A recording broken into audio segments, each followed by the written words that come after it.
오전에는 외교성을 품은 달빛 청춘이라고는 이 책에 관련된 범위에서 순천의 천년의 역사와 천년의 역사 속에서 작품으로 형상화됐던 그 작품들의 이야기를 쭉 전체적으로 아마 스케줄처럼 한번 말해보는 시간을 오전에 갖습니다.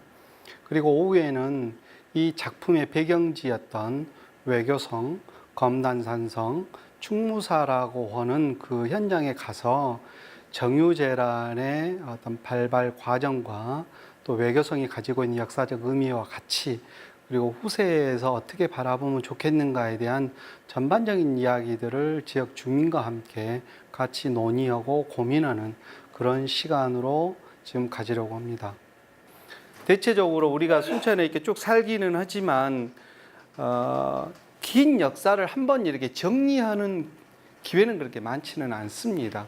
근데 저는 역사학자가 아닙니다.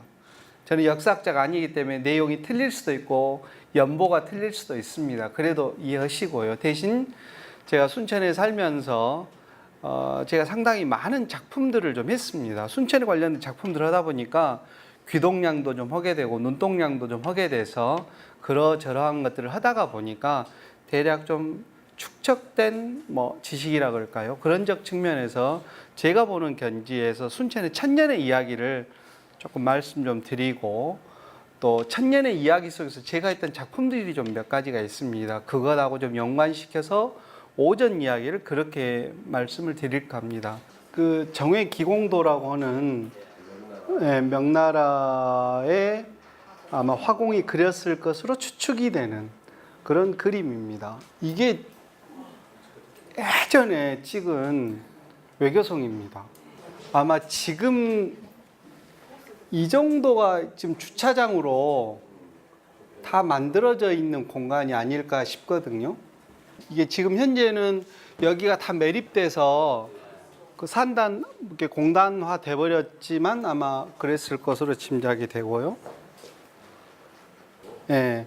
그래서 왜 이걸 먼저 보여주냐면 이따 혹여 이야기하다 보면 못 보여줄까 싶어서 아무튼 이런 베이스를 놓고 간다라는 의미입니다. 그래서 1592년에 풍신수길은 본인의 그 친구 DNA가 좀 잘못되어 있는 친구지 않습니까? 거의 미치광이 정도 수준의 DNA고 철면피이고 자기의 앞과 뒤가 완전히 틀린 친구이기도 하고 그런 친구에 의해서 결국은 임진왜란이라는 게 생기는 것이죠. 그냥 양호남 시무국가 하면 그 한마디에 우리 전라도가 얼마만큼 의미가 있는 이야기라고 하는 것은 금방 아실 것이고 이 말은 원래 1993년에 그 이순신 장군이 사헌부에 오는 장계 안에 들어가 있는 한 줄의 글입니다. 그리고 이순신 장군은 이 말을 안 씁니다. 본인은 이 말을 거의 쓰지 않고 그냥 돌아가시는데 유득공이라고 하는 사람이 후세 이충무공 전설을 만들 때 이순신 장군의 장계 안에서 이 말이 굉장히 의미가 있어서 이 말을 끄집어내게 해서 쓰게 되는 겁니다. 그러니까 결국은 임진왜란이라고 하는 범위는 우리 조선이라고 하는 것을 거의 그냥 깡그리 사실은 피를 말리게 하는 공간인데 임진왜란이 부산진에 일본 놈들이 처음 들어와서 딱 20일 만에 한양을 딱 그대로 접수를 합니다. 20일 만에 한양을 접수한다는 이야기는 보병이 그대로 이렇게 걸어가도 20일에 가기가 어렵거든요. 그러니까 부산에서 서울까지 20일 만에 걸어간 겁니다. 근데 사실은 군인이라는 건 무기가 있고 복장이 있고 그렇기 때문에 사실은 많이 걸을 수가 없거든요. 그 다음에 군대의 분의 30%는 병력의 30%는 싸우는 병사가 아니라 먹거리 튀치닥거리 해주는 병사입니다. 우리가 예를 들어서 10만 대군이다 그러면 10만이 다 싸우는 군사가 아니고 3만은 무조건 뒤에서 튀치닥거리 해주는 쌀을 다루고 음식을 만들고 이런 군사이고 실제로는 싸우는 군사는 그렇게 많지가 않은데 이 군사들이 그 식량을 다 싣고 한양까지 가는데 20일 만에 갔다는 이야기는 거의 말하면 그냥 걸어서 그냥 내가 그냥 계속 갔다라는 이야기입니다. 물론 신립 장군이 한번 싸우기도 하고 뭐 그러기도 합니다만은 동래성의 그 군수가 아니 뭡니까 그 성장 같은 경우는 그대로 그냥 도망갑니다. 왜 그러냐면 빨리 소식 알려준다고 안 싸우고 도망갑니다. 말이 좀 안 되는 경우죠. 하지만 어쨌든 그렇게 했습니다. 중요한 것은 한양에 가기도 전에 선조는 먼저 도망을 가죠. 선조는 도망을 가면서 그 백성들이 가면 못 따라옵니다. 가지 마세요라고 그렇게 울고불고 해도 나는 살아야 된다. 내가 죽으면 어찌 되겠냐 해서 갑니다. 그래서 평양을 가고 의주로 가죠. 의주로 가서 국경을 넘어서 북경을 가려고 합니다. 그러니까 유성록 그 대감이 가면 다시 못 옵니다. A도 그렇고 그럴 수가 없습니다라고 말합니다. 그래도 선조는 명황제한테 자기가 망명하겠다고 콜을 보냅니다. 콜을 보냈습니다. 그러니까 자기는 그냥 그 백성은 안중에 아무것도 없는 거예요. 그냥 자기 그냥 살면 되는 것이고 조선이야 망하든 말든 그냥 자기만 가면 된다. 그래서 자기는 망명을 하겠다 의사를 정확히 전달합니다. 근데 그걸 명황제가 거절을 합니다. 거절하지 않았으면 갔을 거예요 아마. 이유가 뭐냐면 선조라고 하는 사람이 북경까지 딱 오면 외놈들이 북경으로 침략하는 것에 대한 명분을 준다. 선조를 잡으러 왔다고 치면 할 말 없지 않습니까? 원래 정명가도라고 하는 것이 외놈들이 하는 말이었지 않습니까? 나는 명나라로 가는데 너희들 길만 내주라. 이게 정명가도 아닙니까? 그런데 가서 만약에 선조가 북경에 있으면 말이 딱 되는 거지 않습니까? 그러니까 선조가 그 명나라에서 선조를 거부를 합니다. 그래서 못 들어갔던 거예요. 저는 선조라고 하는 사람을 대단히 정치적인 동물이라고 보는 사람이에요. 이기적인 정치적 동물. 네. 광해군이 원래 나쁜 사람은 아니었거든요. 근데 내가 봐서는 광해군 입장이라면 그렇게 될 것 같아요. 왜 그러냐면 그런 아버지를 뒀으면 정상적으로 성장할 수가 저는 없다고 저는 봅니다. 그러니까 광해군은 안 가고 어쨌든 조선 안에서 계속 여기저기서 선조를 대신해서 전략과 전술을 쌓으면서 싸움도 하고 그러겠었는데 결국 그것이 화근이 되는 거거든요. 그러니까 선조는 저는 이해가 안 되는데 어쨌든 선조라고 하는 사람은 이해가 저는 안 됩니다. 아무튼 이순신 장군은 임진을 일어나기 딱 11개월 전에 전라 자수영으로 오시죠. 왜 그랬는가 모르겠어요. 그분도 저는 참 독특하신 분인데 꼭 전쟁이 날 것을 정확하게 알고 있는 사람처럼 준비를 합니다. 근데 그때는 누구도 그것을 확인할 수도 없었고 모을 수도 없었지만 그냥 제가 이순신 장군의 이걸 하면서 한 20여 권의 논문을 제가 쭉 봤는데 내가 그분을 평가해보면 대단히 자기 스스로에게 충실하려고 했던 사람 같긴 합니다. 자기 스스로에게. 한 11개월에 걸쳐서 전라 자수에 있는 병영들을 정말로 잘 관리를 합니다. 그러면서 한 것이 뭐였냐면 귀선을 한 척을 만듭니다. 귀선을 만들어서 전쟁이 나기 며칠 전에 귀선을 배를 띄우는 그런 출항식을 합니다. 근데 그 자체가 그 시절에는 논리적으로 맞지가 않았습니다. 그런 식의 모양의 배라고 하는 게 논리적으로 맞지가 않아서 이순신 장군이 갑자기 몇 등급으로 올라간 사람이기 때문에 그거를 시기하고 반대했던 사람들이 너 한번 보자 해서 같이 들어와서 참관을 했는데 그날 출항은 그날 귀선이 침몰을 해버립니다. 침몰을 해서 한 35명 정도의 수군이 죽습니다. 그러니까 정말 난감한 일이 돼버린 것이죠. 난감한 일이 돼버렸어요. 그래서 이제 그거를 같이 있던 사람들이 장계를 올립니다.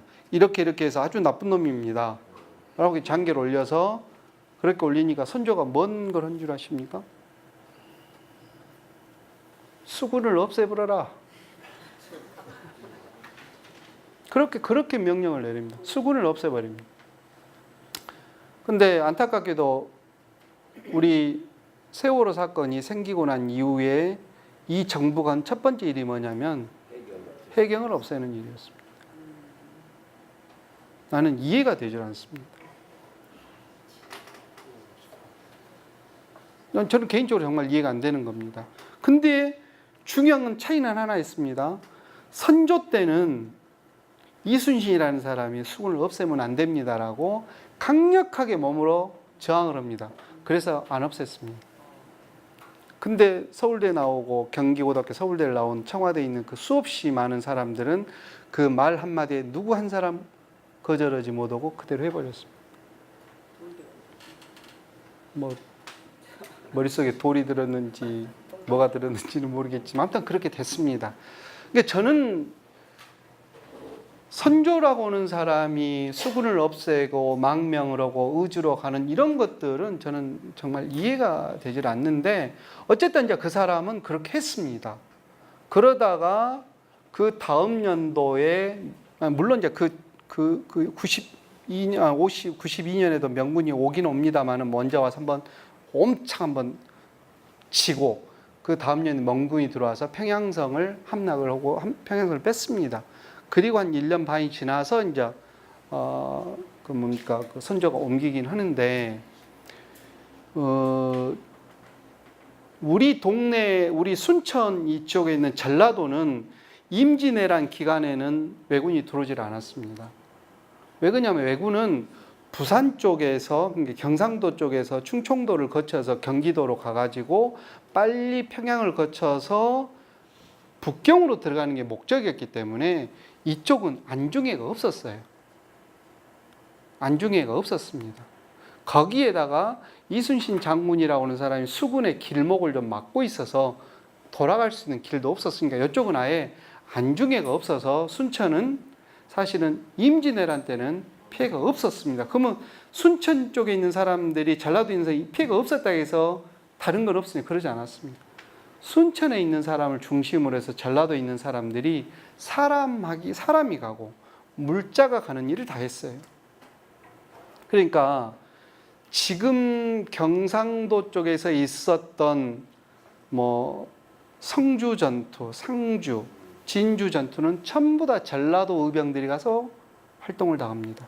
그 중에 장윤 장군, 저 순여고 앞에 있는 사당에 있는 장윤 장군이 그 중에 한 분입니다. 강희열이라고는 의병장은 광양 분이셔서 가까운 인근에 있으셔서 그리고 뭐 김천일 장군 이런 분들은 이제 광주 저쪽이지 않습니까? 근데 이런 분들이 중심이 돼서 결국은 전라도에 들어온 관문을 막는 것이 의미가 있다서 진주로 이제 가는 것이죠. 그래서 진주성 1차 전투는 막아냅니다. 근데 이제 진주성 2차 전투는 1593년 6월 21일 날부터 시작이 되는데 적군이 워낙 사실은 많습니다. 워낙 많은데 진주 목사 김시민은 어떻게 판단을 하냐면 성을 비우자. 비우고 차후를 도모하자라고 합니다. 곽재우 의병들 다 그렇게 합니다. 그래서 다 나갑니다. 누가 남냐? 전라도에 있는 의병장들하고 진주 시민 남습니다. 남아서 저항을 합니다. 그래서 6월 29일 날까지 전투를 합니다. 그게 저보다 한 10분의 1 정도 되는 전투적 규모를 가지고 그렇게 버티다가 결국은 이제 더 이상 못 버텨서 사실은 진주성 2차 전투가 6월 29일 날 정도에 끝이 납니다. 대략 한 6만 명 정도라고 보거든요. 그러니까 아마 진주 시민들도 되게 지금의 진주성보다는 훨씬 더 영역이 좀 더 넓었다고 그러더라고요. 그래서 아마 그렇게 많은 일을 했는데 지금도 진주성 안에 들어가면 삼장사 사당이라는 게 있습니다. 그 안에 있는 사당들은 다 전라도 의병장 3분을 모시는 사당입니다. 그러니까 그런 측면에서 전라도는 수없이 많은 물자, 곡식을 전쟁 동안에 계속 제공했고 의병을 계속적으로 했습니다. 그리고 진주성 2차 전투가 딱 끝난과 동시에 명나라하고 일본은 평화조약이라는 걸 맺게 됩니다. 그리고 계속 지루한 평화조약을 합니다.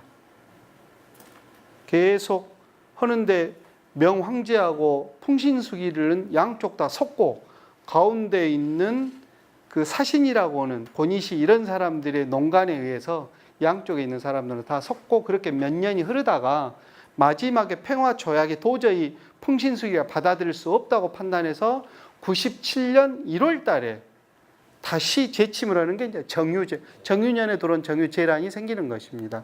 근데 그때 풍신수길은 원칙이 두 가지 있었습니다. 하나는 뭐냐면 전라도 무조건 자기가 가져야 된다. 두 번째 이순신을 죽여야 된다는 논리가 있었습니다.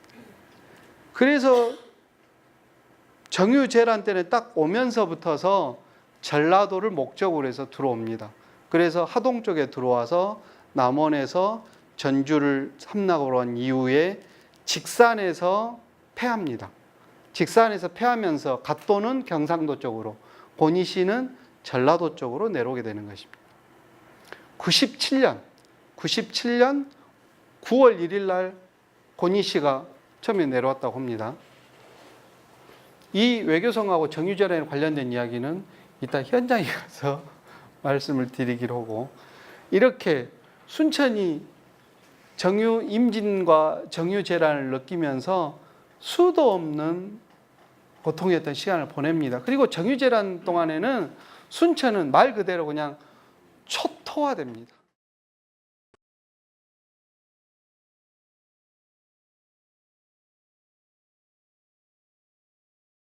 임진왜란 중 화해교섭의 결렬로 일어난 정유재란은 순천을 쑥대밭으로 만들게 됩니다.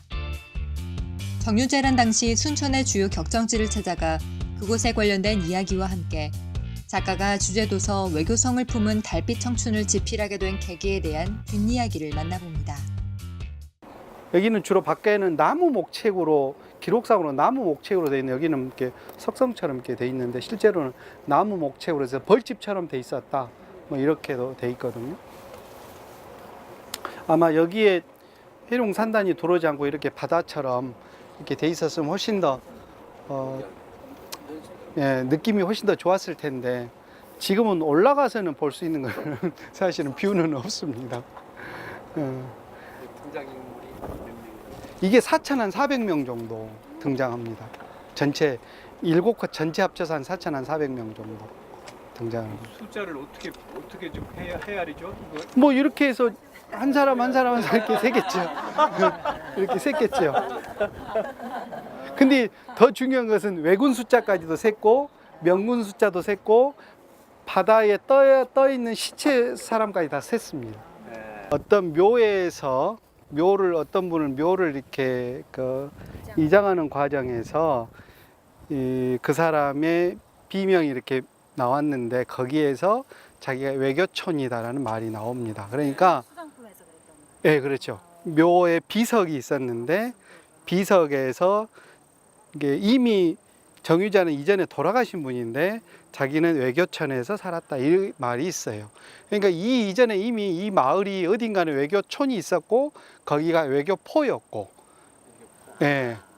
그러니까 우리가 지금 상식적으로는 대한민국에 있는 28개 외성이 전부가 다 외성이라고 그러는데 왜 순천만 외교성이라고 하는 것이냐, 그 교회에 대한 범위가 아까 말한 여의, 애교촌, 애교포라고 하는 말이 있는데 그게 사실은 고려 말 때 연기하고 여기 순천 이 두 군데 나라에서 여기서 일본 애들 여기서 뭐 이렇게 교류하고 살아라고 하는 공간이 여기이기도 했습니다.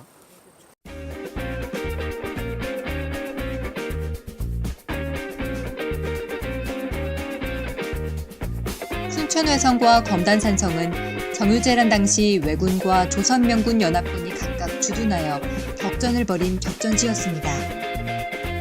하지만 이제 그 터만이 쓸쓸하게 남아있습니다. 지금부터는 작가가 이 격전지를 무대로 책을 집필하게 된 계기에 대해 알아보겠습니다. 처음에는 사실 동화를 쓰려고 그랬습니다. 그래서 동화, 지가 가면 1년 더 이상 쓰겠냐라고 생각했는데 동화로 보기에는 너무 많은 양들이 있어서 사실 이게 소설로 바뀌었습니다. 이 정외기공도는 말 그대로 정외기공도, 원래 이름은 권입니다. 정외기공도권. 이게 외를 정벌하는 기념으로 만든 그림의 두루마기단, 권이 두루마기 권자거든요. 그러니까 이 그림이 지금 정외기공도 그 한 폭만 있는 게 아니라 원래는 7폭의 그림입니다. 7폭의 전체 그림이 한 6m 한 50 정도 되고 높이는 한 30cm 좀 넘는 30 한 5cm 정도 되는 긴 두루마기처럼 되어 있는 그림입니다. 근데 이 7컷이 안에가 있는데 이 7컷의 그림은 명나라 수군이 고금도에 들어오면서부터서 남해에서 왜군을 소탕하는 것까지의 그림을 7컷으로 그림이 그려져 있습니다. 그 중에 순천하고 관계되어 있는 게 두 번째 작전회의하는 과정. 정확히 장소는 어딘지 모르지만 어쨌든 굉장히 중요한 작전회의하는 과정. 그 다음에 외교성 전투, 즉 우리가 지금 늘 보고 있는 정외기공도, 이것하고 그 다음 네 번째 컷이 해전하는 이런 과정들이 이야기가 있습니다. 근데 그 7컷의 그림 안에가 총 사람의 머리수를 세보면 대략 한 4,400명 정도가 등장을 합니다. 근데 그 중에 한 절반 정도는 명나라 수군이고, 그리고 그 중에 한 200여 명이 못되게 113명 정도가 조선 수군에 해당됩니다. 나머지는 물 위에 떠 있는 시체, 뭐 아니면 왜군, 뭐 이렇게 해서 돼 있습니다. 그러니까 어떻게 보면 정유재란에 관련된 이야기가 컷컷이 그림이 돼 있는 것이죠.